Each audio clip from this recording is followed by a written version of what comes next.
पिता और पुत्र और पवित्र आत्मा के नाम पर आमीन। सबों को जय यीशु। प्रभु यीशु क्रिस्त में प्यारे भाइयों और बहनों, आज हम ऐश वेडनेसडे यानी राग बुधवार और चालीसा काल में प्रवेश कर चुके हैं। चालीसा काल का लेंट सीजन का पहला दिन ऐश वेडनेसडे कहलाता है, यानी राग बुधवार कहलाता है। ये राग बुधवार क्या है, इसमें क्या होता है, इसका क्या महत्व है, हम आज जानेंगे। हम ऐश वेडनेसडे के दिन, राग बुधवार के दिन, हम अपने पापों को त्याग कर पश्चाताप करते हुए, अपने हृदय को परिवर्तित करते हुए प्रभु के निकट आते हैं और निकट। ये 40 दिन हमें प्रभु के करीब आने का, अपने पापों को त्यागने का एक सुंदर अवसर प्राप्त होता है। इस सुंदर अवसर में प्रभु चाहता है कि हमने जो भी गलतियां की है, हमारे अंदर जो भी कमियां हैं, त्रुटियां हैं, हम उन सबको त्यागे। जो भी पाप है, अधर्म, अन्याय हमारे अंदर है, जो हम पाप कर रहे हैं, पाप में पड़े हैं, उन सबको छोड़कर अपने पापों का सच्चा प्रायश्चित करते हुए, अपने मन को परिवर्तित करते हुए प्रभु के और करीब आए। ऐश वेडनेसडे का महत्व है। ऐश वेडनेसडे कैथोलिक चर्च में 40 दिनों के लेंट सीजन की शुरुआत को दर्शाता है। ये हमें स्मरण कराता है कि हम मिट्टी से बने और इसी में लौट जाएंगे। राग बुधवार के दिन कैथोलिक चर्च में विशेष मिस्सा बलिदान होता है, जहां पर पुरोहित हमारे माथे पर राख से क्रूस का चिन्ह बनाते हैं और कहते हैं, तुम मिट्टी हो और मिट्टी में मिल जाओगे। उत्पत्ति ग्रंथ अध्याय 3 वाक्यांश 19। राग का महत्व है।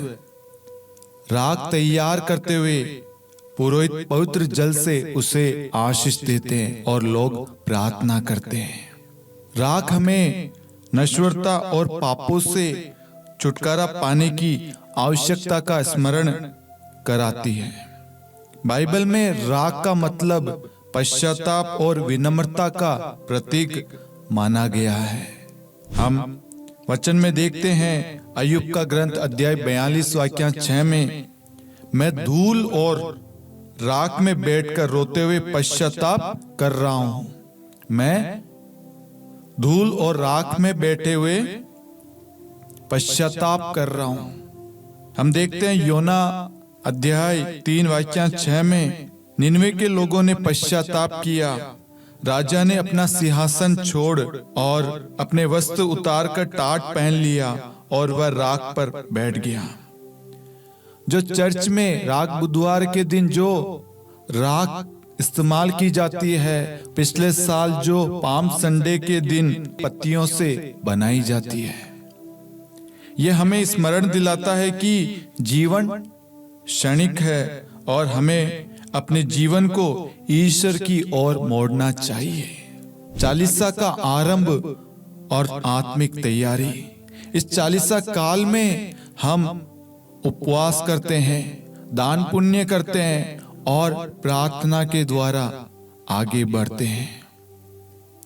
ऐश वेडनेसडे यानी राग बुधवार हमें आत्मिक रूप से तैयार करता है कि हम अगले 40 दिनों में अपने पापों से मुक्ति पाने के लिए प्रार्थना, उपवास और दान पुण्य का कर्म करते हैं।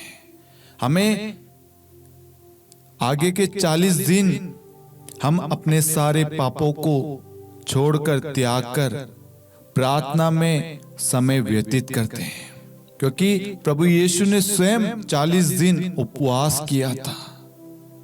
जब हम उपवास करते हैं तो हम आत्मिक रूप से प्रभु से जुड़ते हैं, मजबूत होते हैं, क्योंकि शैतान का सामना हम प्रार्थना और उपवास के द्वारा ही कर सकते हैं, जैसा प्रभु यीशु ने किया।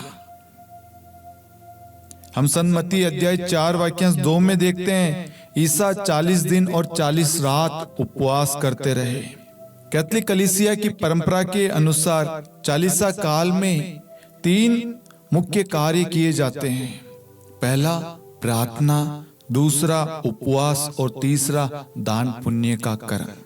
प्रार्थना के द्वारा हम ईश्वर के साथ जुड़ते हैं और उपवास के द्वारा हम आत्मसंयम और आत्मिक बलिदान देते हैं, अपने आप को आत्मिक रूप से मजबूत करते हैं, प्रभु के साथ जोड़ते हैं और दान पुण्य के द्वारा हम जरूरतमंदों की मदद करते हैं। एश वेडनेसडे हमें अपने जीवन को सुधारने और यीशु के करीब जाने का एक नया अवसर देता है। ये सिर्फ राख लगाने की परंपरा नहीं है, बल्कि हृदय के परिवर्तन का समय है। एश वेडनेसडे पर हम संकल्प करें कि हम अपने जीवन को प्रभु के मार्ग पर चलाएंगे। हे प्रभु यीशु, हे पवित्र आत्मा त्रिएक ईश्वर, हमें शक्ति दे ताकि हम इस चालीसा काल में ये 40 दिन निरंतर प्रार्थना में व्यतीत करें और उपवास के द्वारा हम अपने पापों को त्यागें।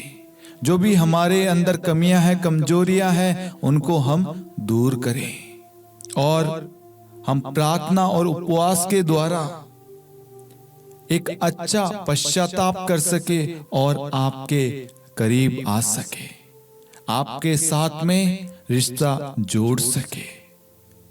हम ये प्रार्थना करते हैं हमारे प्रभु यीशु क्रिस्त के नाम पर, आमीन।